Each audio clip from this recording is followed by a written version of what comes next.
저와 여러분들께서 세상을 살아가시면서 가장 행복하게 사는 길이 있다면 과연 무엇이겠습니까? 어떻게 살아가는 것이 보람된 삶을 살게 되는 것일까요? 그것은 지금 자기 자신이 하고 있는 일에 정말 목숨을 바쳐서라도 여한이 없을 정도로 그 일에 열정을 다하고 최선을 다함으로써 행복하고 또 기쁘고 감사하며 그 일을 하면 할수록 더 신이 나고, 또한 그 일을 위해서라면 내가 어떤 일이라도 감수하며 헌신할 수 있겠다 하는 그 사람은 세상을 살아가면서도 가장 행복한 사람이고, 더불어서 보람을 느끼면서 살아가는 사람일 것이라 믿습니다. 그래서 고백하기를, 나는 이 일을 위해서 세상에 태어났습니다. 이것이 하나님께서 나에게 주신 천직입니다.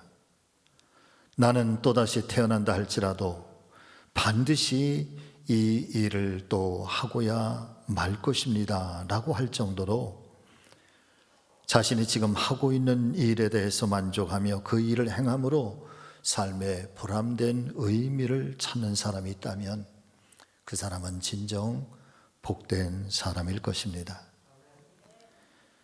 말씀을 준비하면서 이 질문에 대한 제 자신에게 한번 물어보는 시간을 가졌습니다.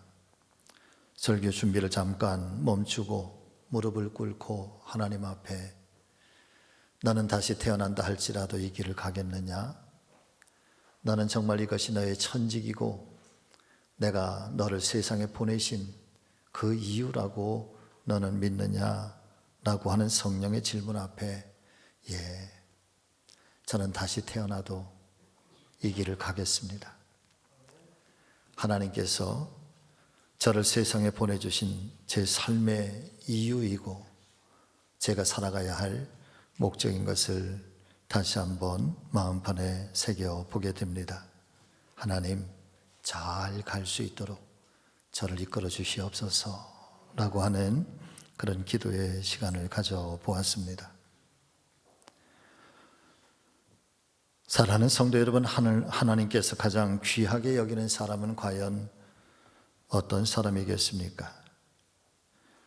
그 사람은 바로 하나님께서 나에게 주신 사명이 무엇인지를 발견하고 그 사명을 위해서 살아가는 사람이며, 비록 힘들고 어려운 환경 중에 있을지라도 그 사명을 최선을 다해서 감당하고자 하는, 우리는 이런 사람을 가리켜 사명적 존재라 그렇게 부르고 있는데, 바로 내 삶을 단순한 인생이 아니라 사명적 존재로 살아가는 그 사람이 하나님 나라에 필요한 사람이고, 세상에 거룩한 영향을 끼치며 그런 사람들을 하나님께서는 귀하게 여기시며 하나님께 쓰임받게 되는 줄로 믿습니다.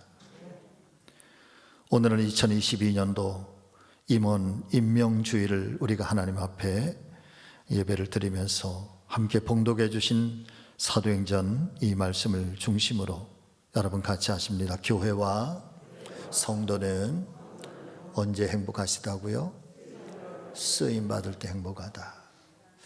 말씀의 제목으로 함께 은혜를 나누려고 하는데, 아무쪼록 말씀 속에서 새 힘과 새 능력을 받으시고 금년 한 해도 맡겨주신 사명을 잘 감당해 주셔서 참 착하고 충성된 종아, 내가 작은 일에 충성하였으니 이제 내가 너에게 더 큰 일로 맡기리라고 하시는 우리 주님의 칭찬과 상급을 받는 우리 성지 모든 믿음의 성도님들 되시기를 예수 그리스도의 이름으로 축원을 드립니다. 첫 번째,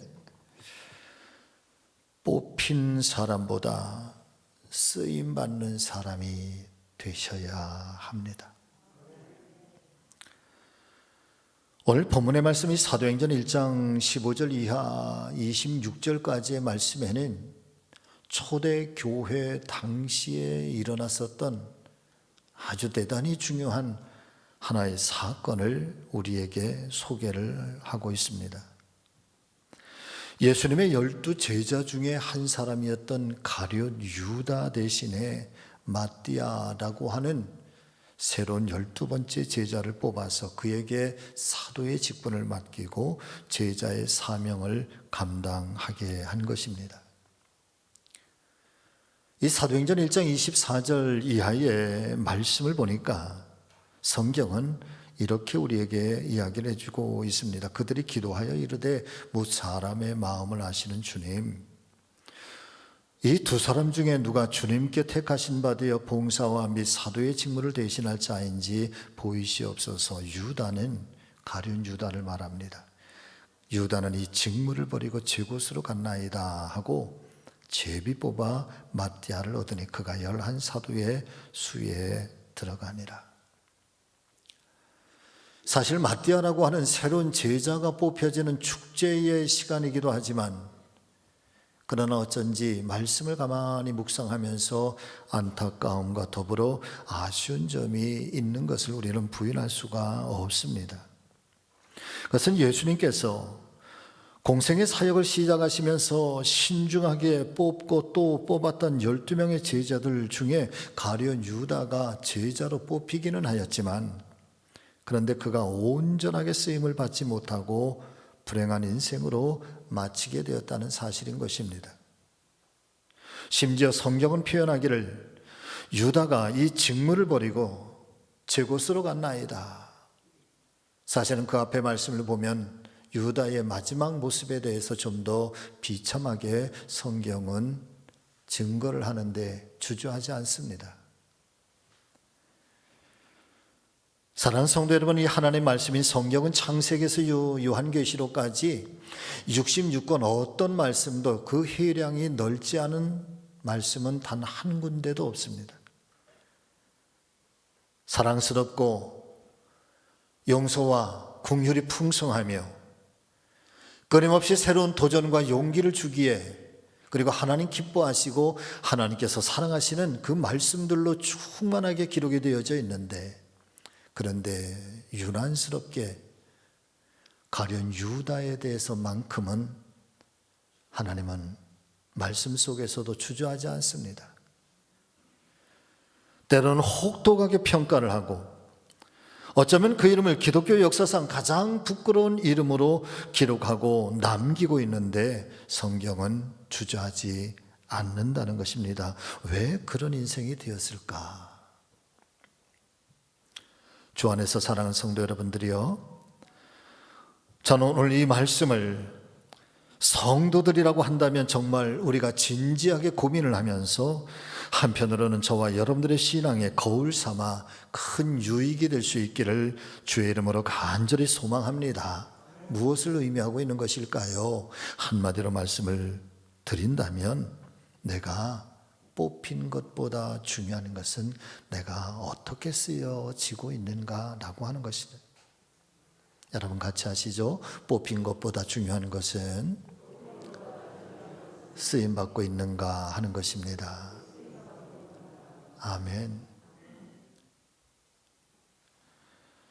불행하게도 오늘 본문에 등장하고 있는 이 가룟 유다는 예수님의 12명의 제자 중에 한 사람으로 뽑혀지는 이 영광스러운 이름이 되기는 하였지만, 그러나 뽑혀진 것으로 족하고 정작 하나님께 쓰임받아야 할 때에 쓰임받지 못하는 진정한 축복의 주인공은 되지 못하였다라고 하는 것에 아쉬움이 있고 안타까움을 금할 수가 없는 것입니다.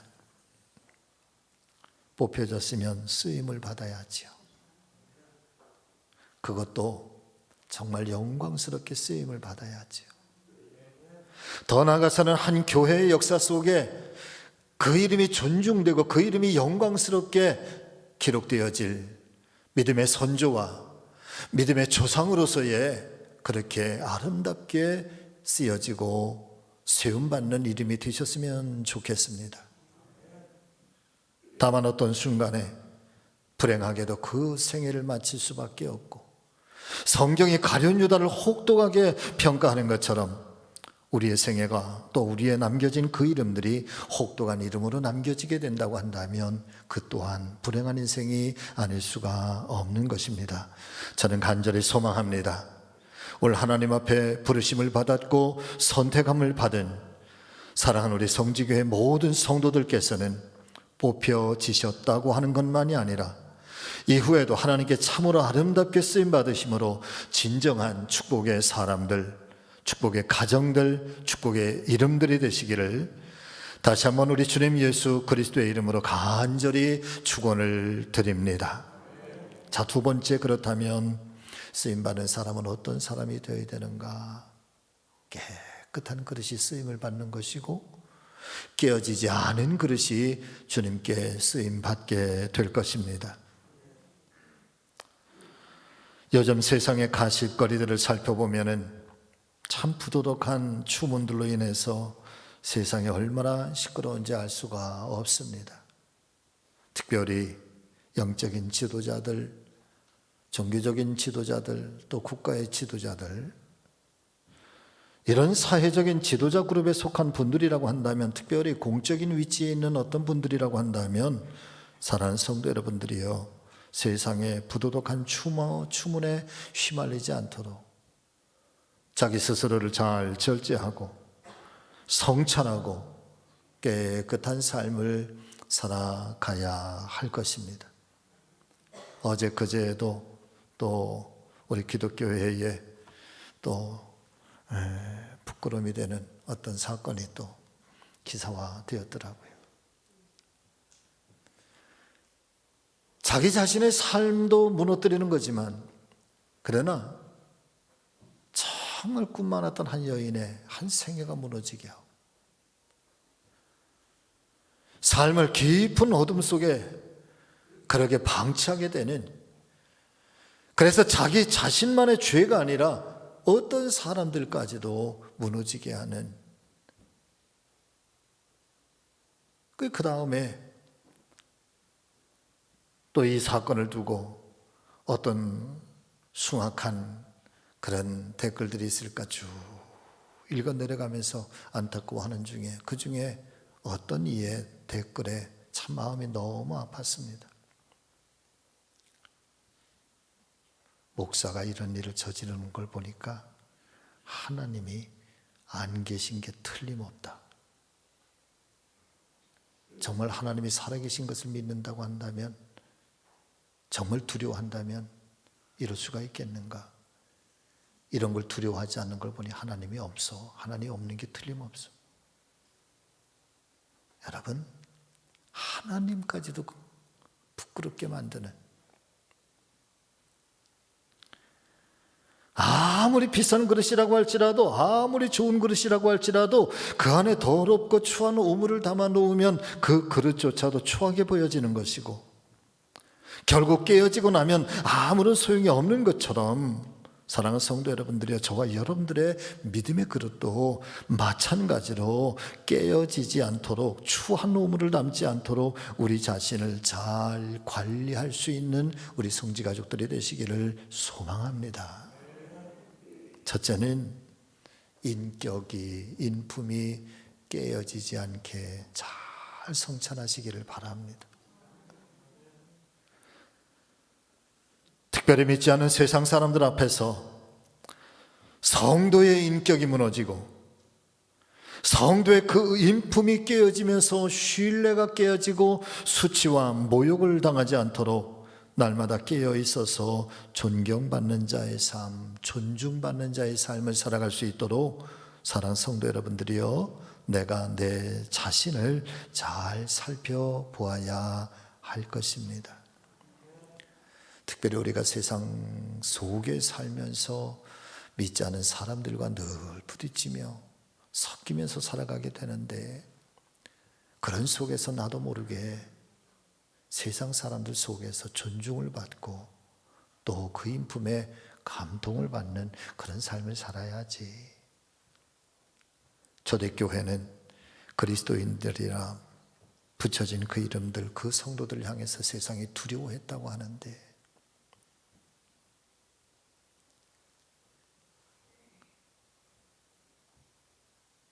자기의 인품이 깨어지지 않게 하라. 늘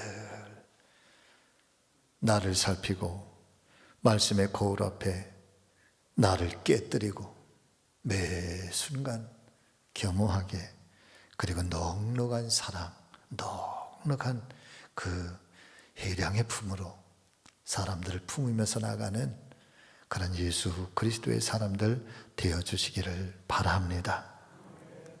두 번째는 믿음이 깨어지지 않도록 매 순간 경건의 삶을 잘 지켜주시기를 바랍니다.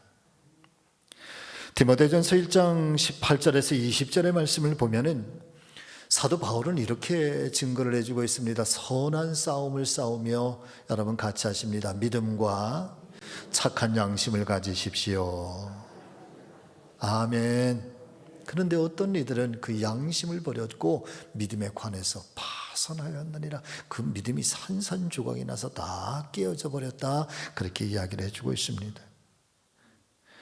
성도들의 이 기본적인 모든 삶은 여러분 믿음으로부터 출발하는 것이고 하나님의 말씀으로부터 출발하게 되는 것이지요. 우리의 인생이라고 하는 이 집을 우리가 어떻게 세워갈 것인가, 무엇을 기반으로, 무엇을 삶의 터전으로 삼고 갈 것인가, 결국은 하나님의 말씀이 우리의 삶의 터전이고 믿음이라고 하는 것이 우리의 삶의 기반일지인데, 그런데 그 믿음이 파손되어지고 그 믿음의 기초가 깨어지고 나면 그 위에 우리의 삶이 어떻게 건강하게, 어떻게 거룩한 성도의 삶을 세워갈 수가 있겠는가 말이지.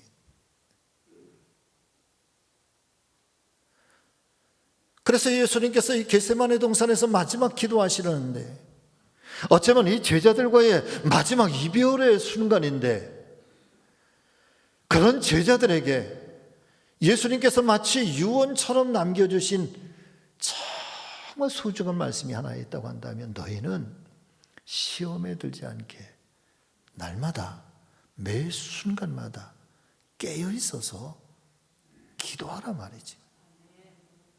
여기서 기도하라라고 하는 말씀은 자기를 잘 깨어 있어 다스리라고 하는 그런 말씀일 것입니다. 성도들의 믿음만 무너뜨리면 삶이 무너지게 될 것임을 너무나도 잘 알고 있는 이 악한 원수 마귀들은, 사단은 틈만 나면 우는 사자처럼 공략할 것이다 말이지. 그래서 그 믿음이 깨어지도록 매 순간마다 시험거리들을 주고 있는 것입니다.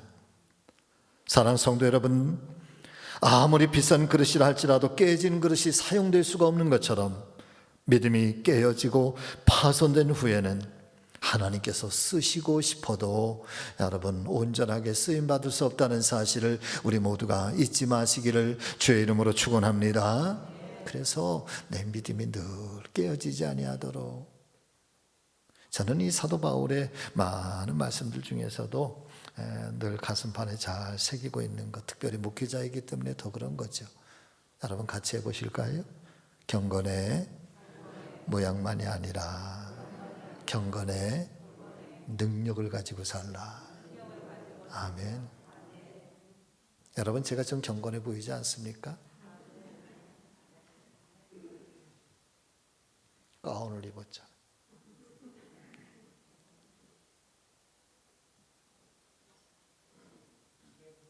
경건의 모양에 속지 말라는 거예요.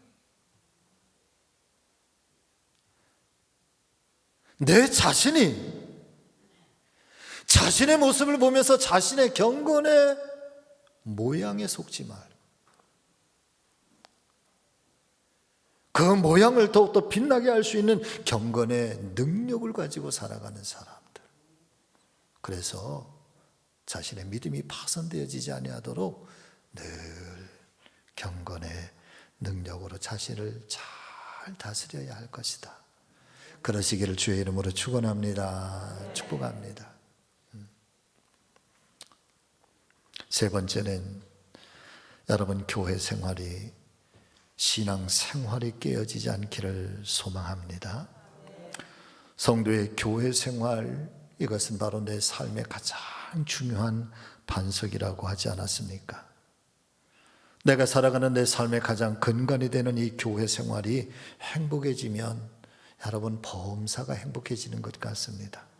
그런데 교회 생활이 불행해지고 교회 생활에 걱정과 염려와 고민과 두려움과 또 불안이 많으면 이상하게도 내 삶이 피곤해지기 시작하고요, 용기를 잃어버리기 시작하고요, 교회가 가기 싫어지고요, 교회가 가기 싫어지면서 하나님을 향한 우리의 믿음은 점점 그렇게 작아지고 우리의 믿음의 능력은 점점 소실되어지는 것이죠. 그러나 반대로 교회 생활에 행복해지기 시작하면 믿음의 역사가 나타나기 시작하고 담대함이 생겨나기 시작하고, 그래서 아무리 힘들고 어려운 이 삶의 전쟁터라고 할지라도 다시 한번 용기를 가지고 희망을 가지고 담대하게 나아갈 수 있게 되는 줄로 믿습니다. 이 수많은 위기와 위험의 순간을 겪으면서 지냈던 다윗은 자신에게 한 가지 아주 정말 간절한 소원이 있었다. 성경을 통해서 우리에게 말씀을 해주시고 있습니다. 시편 27편 4절의 말씀인데 여러분 같이 읽어보실까요?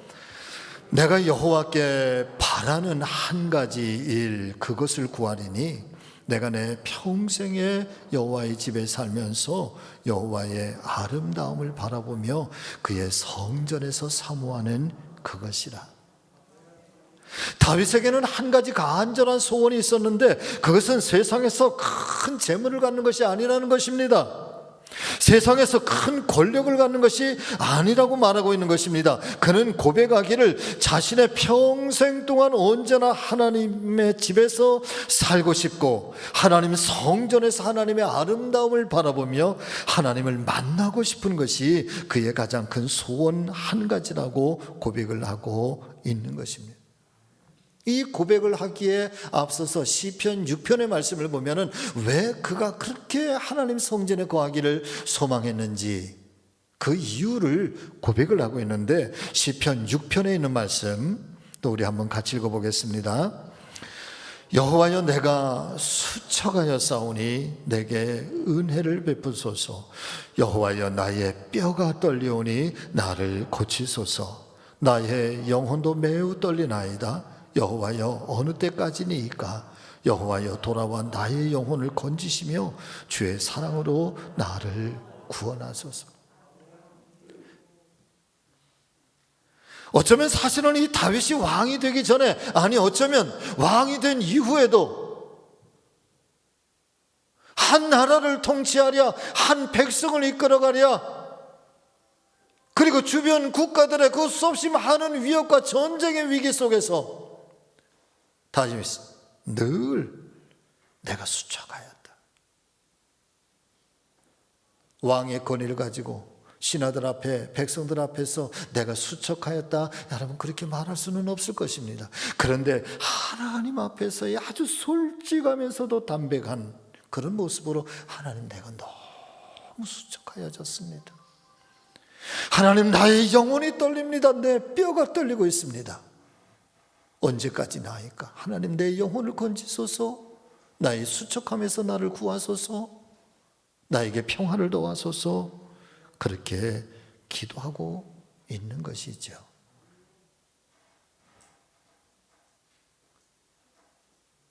수척함에서 내가 살아날 수 있는 방법, 내 영혼의 떨림 가운데서 내가 건짐을 받을 수 있는 방법, 그것은 여러분 왕의 위엄을 가지고 있을 때가 아니라 하나님의 거룩하신 성전에서 하나님의 창조물로, 하나님의 피조물로, 하나님의 어린 양으로 그렇게 엎드리고 자복에 있을 때 여러분 비로소 그 하나님의 은혜가 그에게 임하고 그가 비로소 강해지고 담대해질 수 있었기에 그는 하나님의 성전에서 거하는 것이 내 한 가지 소원이라는 거야. 우리에게도 이 은혜가 있기를 주의 이름으로 축원합니다. 사랑하는 성도 여러분들이요, 영혼이 떨릴 때가 있지 않으십니까? 내 뼈가 수척해질 때가 있지 않습니까? 내 심령이 오그라지고 눈앞이 감겨지고 삶이 막막할 때가 있지 않으십니까? 그때의 어린 양처럼 그렇게 주님의 거룩하심 앞에 엎드리고 주의 이름을 부르면서 내 떨림을 건져달라고, 내 뼈의 마름을 고쳐달라고, 나를 회복시켜달라고. 이 놀라운 구원의 역사가 주님의 거룩한 성전에서, 그리고 주님의 품 안에서 일어나게 되시기를 예수님의 이름으로 축원합니다. 교회 생활이 그래서 행복해져야 되고, 이 교회 생활이 행복해지기를 위하여 서로가 서로에게 힘이 되고 위로가 되고 격려가 되고 사랑이 되는 믿음의 형제와 자매들이 되어 주시기를 예수님의 이름으로 축원합니다. 자, 세 번째는, 큰 세 번째, 같이 하십니다. 성령 안에서 하나가 될 때 교회가 쓰임을 받고 성도가 쓰임을 받습니다. 아멘. 사랑하는 성도 여러분들이요, 마태복음 16장을 보면은 예수님께서 베드로를 통해서 들려주시고 있는 교회의 아이덴티티, 교회의 정체성을 예수님께서는 이렇게 세 가지로 말씀을 해주시고 있습니다. 첫째, 하나님의 거룩한 교회는 주는 그리스도시요 살아계신 하나님의 아들이십니다 라고 하는 이 성도들의 신앙의 고백 위에 세워진 신앙의 공동체다. 단순한 세상 모임이 아니라는 거예요. 여러분, 교회는 교회 모임이 아니에요. 할렐루야. 교회는 친교 모임만이 아니에요. 교회의 근본은 신앙의 고백 위에 세워진 영성 공동체, 영적 공동체. 두 번째는 음부의 권세가 절대로 이길 수 없는 승리의 공동체가 여러분 교회예요. 빅토리인가, 하나님 안에서의 승리. 저는 저거를 고민을 많이 했어요. 빅토리인 갓이라고 할까, 빅토리 푸어 갓이라고 할까, 하나님을 위하여 승리자가 될 것인가, 하나님과 더불어가는 승리자가 될 것인가. 의미는 같아요. 여러분, 하나님 안에서든 하나님을 위해서든 우리 모두가 빅토리, 승리하는 삶을 사시기를 주의 이름으로 축복합니다. 세 번째는 천국 열쇠를 소유한 축복의 공동체가 바로 하나님의 거룩한 교회다.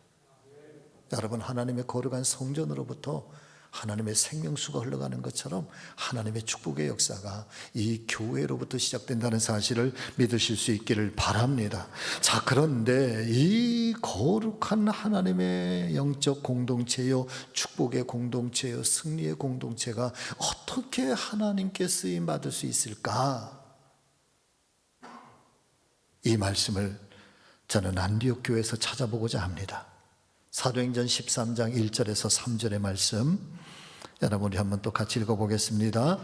안디옥 교회에 선지자들과 교사들이 있으니 곧 바나바와 니게르라는 시몬과 구레네 사람 루교와 분봉왕 헤롯의 젖동생 마나엔과 및 사울이라. 주를 섬겨 금식할 때에 성령이 이르시되 내가 불러 시키는 일을 위하여 바나바와 사울을 따로 세우라 하시니 이에 금식하여 기도하고 두 사람에게 안수하여 보내니라. 아멘.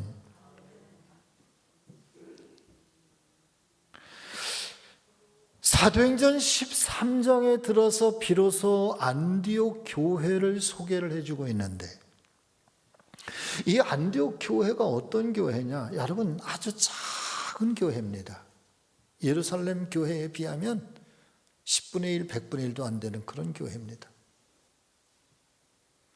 그런데 이 안디옥 교회는 초대교회의 예루살렘 교회보다도 훨씬 더 소중하게 세계 선교의 전초의 기지, 오늘날 온 세상에 이 복음이 증거되기에 가장 처음 시발점이 바로 안디옥 교회인데, 이 교회가 이렇게 위대한 교회로 쓰임을 받게 되었는데, 이 안디옥 교회를 소개하고 있는 성경의 첫 번째 이야기는 두 가지로 이야기한다는 거예요. 첫 번째는 안디옥 교회의 구성 멤버가 누구냐? 또 하나는 이 안디옥 교회를 처음 얘기할 때에 저들이 금식하며 기도하고 성령이 말씀하셨다. 할렐루야.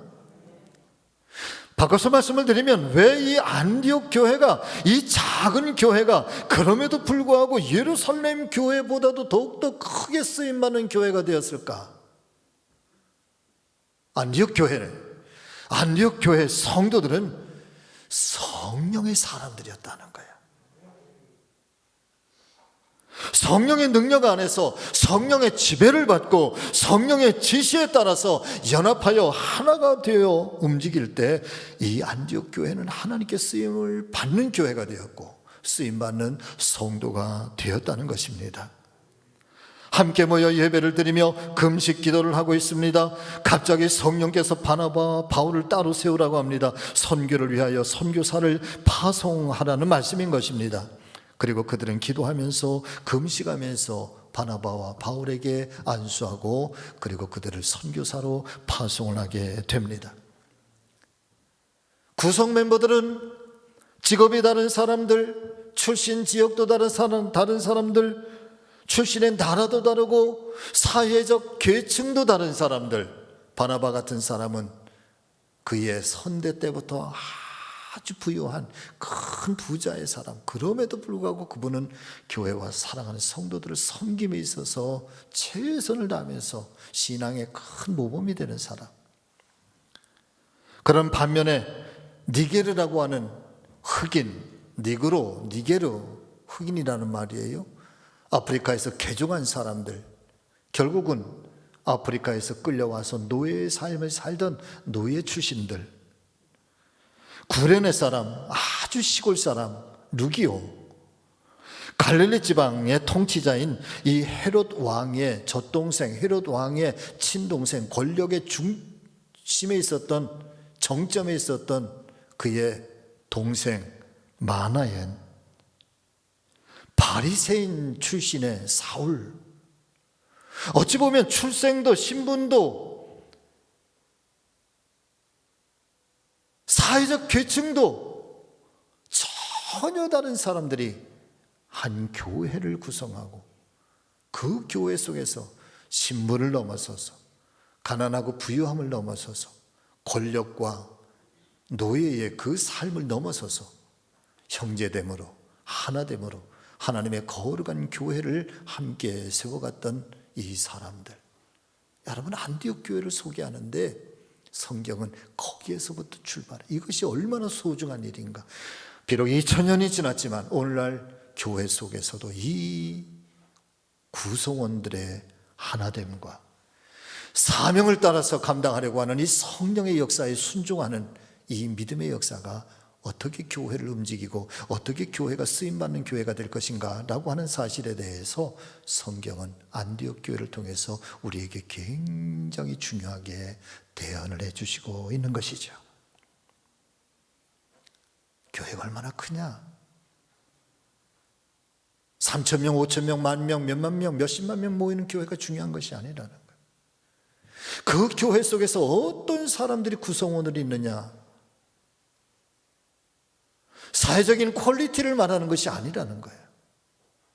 교회는 주는 그리스도시여 살아계신 하나님의 아들이십니다라고 하는 이 신앙 고백을 가지고 있는 그 누구라고 한다면, 그 어떤 사람이라고 한다면 하나님께서는 그 사람을 통해서 하나됨을 만들고 교회를 세우고 그리고 그 교회와 그 성도들 통해서 하나님께서 하시고 싶어 하시는 하나님의 역사를 위대하게 만들어 가실 것이라는 거죠.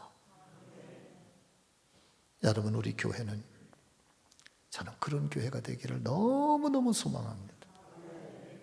가난한 사람도 이 교회에서, 부유한 사람도, 권력 있는 사람도, 때로는 사회에 너무너무 어렵고 힘든 사람도 우리 성지교회의 은혜의 그늘 안에 들어오면 여기서 평화를 얻고 서로가 존중을 받고 서로가 위로함을 받으며, 때로는 그 길이 십자가의 길이라고 할지라도, 때로는 예수님 함께 가자 이 죽음의 길이라고 할지라도 우리가 기꺼이 성령의 충만함에 의지해서 우리가 가고자 힘쓰는 교회, 그런 성도. 여러분, 하나님은 그런 우리 교회를 하나님 필요에 따라 놀랍게 정말 위대하게 우리 교회를 사용하실 줄로 믿습니다. 그런 믿음의 교회가 되어가기를, 또 될 수 있기를, 그런 교회를 세워주시기를 간곡하게, 정말 간곡하게 부탁을 드려요. 인사하시죠. 우리 그런 교회 세워갑시다. 아멘. 누구도 무시당하지 않는 교회, 누구도 무시하지 않는 교회, 해와 같이 이 재단에 들어오면 해같이 빛나서 삶에 지쳐서 왔다 할지라도 이 성전의 문을 열고 나설 때 정말 해처럼 빛나서 아이고 해 같아요, 아이고 달덩이 같아요. 인사해 보실까요? 조금 무거우니까 얼굴 보시면서 아이고 달덩이 같아요. 자, 시작. 그러면서 더불어 제가 정말 올해는 당신을 사랑하겠습니다 하고 인사하시죠. 자, 시작.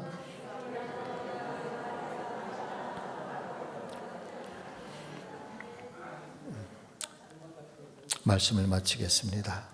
금년도 2022년은 우리 교회적으로 대단히 중요한 한 해인 줄로 믿습니다. 주님 안에서 멋지게 쓰임받는 축복된 인생, 그리고 쓰임받는 우리 교회, 우리 모두가 새로운 각오로 하나님 주신 사명적 존재로 살아가는 우리 성도들 다 되시기를 예수님의 이름으로 축원합니다. 살아계신 아버지 하나님 감사.